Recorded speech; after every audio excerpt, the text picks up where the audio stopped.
What are you doing now? Oh, hi guys. I'm in the middle of pulling my wire right now.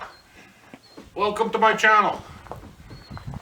This is Don and I'm working on my 76 Trans Am. As you can see, I pulled the motor out from last week and the transmission, drive shaft, and ran into quite a few problems. Okay, to begin with, this is a numbers matching car. Everything matches besides the transmission, and I spent all day yesterday on the phone trying to track it down, and I'm waiting for some callbacks to find out what's going on with it. If I can track it down, I'll put it back into part of the project here.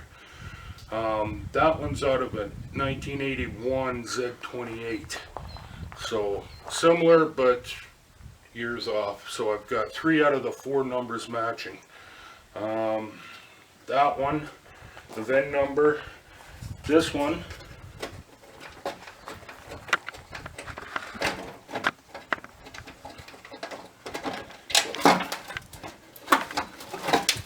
I don't know if you can see that or not, but the VIN number's upside down right here, right in behind the fan.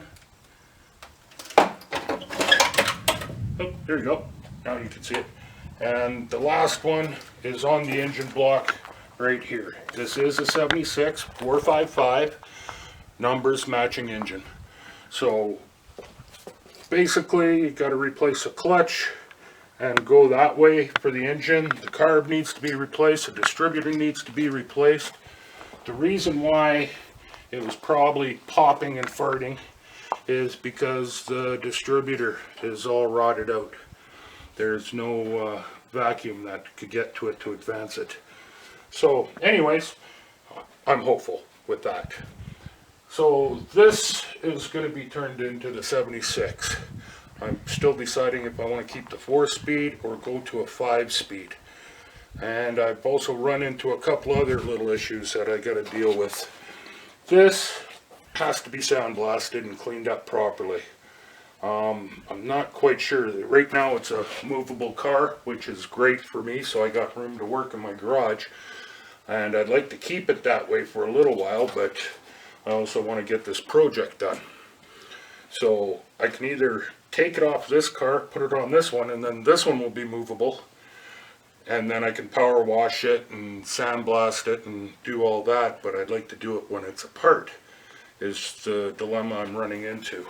I might have to do piece by piece after, pull one side off, take it, get it sandblasted, and then like get all the top done and bottom done, of course, but then take it apart and replace the bushings and everything else that needs to be done to it. So that's it for this update, but it is coming along. I'm gonna have to start ordering parts here pretty soon, and I already tracked down a way to sandblast it. Like I said, the problem is I need a movable car to do that. So chances are I'm gonna switch this over to this one just so I have a rolling chassis. The brake system's all new on this one over here, so I'm gonna switch that out. That'll get changed out and pull the doors off. I'm trying to figure out a color because I'd like, while it's all apart, you want to paint the insides while I'm at it. I already started pulling all that apart, and yeah, it's coming along slowly.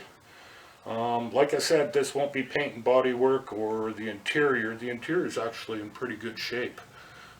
There is some, from sitting outside, it is faded a bit on the one corner, but other than that, the material, everything else is all in one piece and all in great shape. So,